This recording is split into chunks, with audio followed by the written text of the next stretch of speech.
Magandang umaga, Pilipinas. Narito ang latest sa lagay ng ating panahon. Easterlies ang nakakaapekto ngayon at prevailing dito sa Southern Luzon, sa Kabisayaan at Mindanao. At kasalukuyan, generally po ay bagyang maulap hanggang sa maulap ang papamurin sa malaking bahagi ng ating bansa. Pero dito, sa eastern section ng Mindanao, meron tayong inaasahang maulap na papamurin at mga kalat-kalat na pagbuhos ng ulan, maging mga pagkidlat pagkulog sa araw na ito.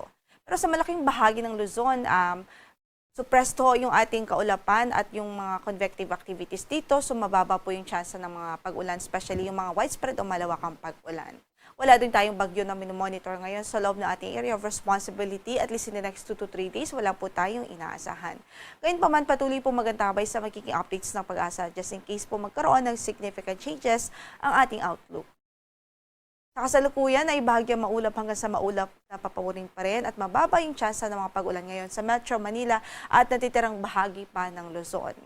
Para sa pagtayo ng ating temperatura, sa Kamaynilaan pwedeng umabot hanggang sa 33 degrees Celsius ang ating maximum temperature, 15 to 24 sa Baguio City, 24 to 33 sa Lawag, 25 o 24 to 35 degrees Celsius sa Tuguegarao City, sa Legazpi City ay 23 to 33 degrees Celsius habang sa Tagaytay ay 20 to 31 degrees Celsius po.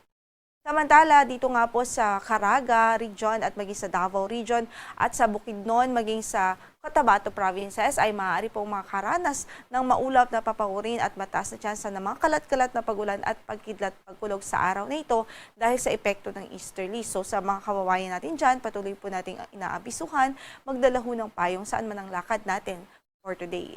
Sa natitirang bahagi naman ng bansa, generally ay bahagyang maulap hanggang sa maulap pa rin ang papawirin.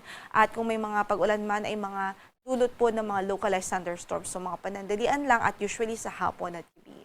Para sa ating temperatura sa Tacloban, 25 to 32 ang inaasahan, 25 to 31 sa Iloilo, 25 to 31 din sa Cebu City, sa Puerto Princesa City ay 24 to 33 degrees Celsius, 24 to 31 sa Kalayaan Islands, sa Zamboanga ay 24 to 33 degrees Celsius, at sa Davao City ay 24 to 33 degrees Celsius din po. Hapon nga po ay nakapagtala po ng 34 to 35 degrees Celsius na heat index o maximum heat index dito sa Metro Manila habang sa Cotabato City, Maguindanao ay nakapagtala po tayo ng 41 degrees Celsius. Pareho po yan, yung mga figures na yan ay under sa extreme caution level. So ibig sabihin, yung pagkababad sa ganitong klaseng init ay pwede pong magdulot ng mga heat cramps, heat stress o kaya naman ay heat stroke. Samantala dito, for today o para sa araw na ito, dito sa Kamaynilaan, pwede pong umabot hanggang sa 36 degrees Celsius ang ating maximum heat index for today, habang sa Cotabato City, Maguindanao ay 42 degrees Celsius naman. Ibig sabihin, nasa danger level ho yun. So patuloy natin pinag-iingat ang ating mga kababayan hanggat maaari po umiwas muna sa direct exposure ng sunlight, lalong-lalo na sa katanghalian at early afternoon. Stay hydrated po. At yung ganitong klaseng init ng panahon, pwede po yung magdulot ng heat stress at heat cramps and even heat strokes.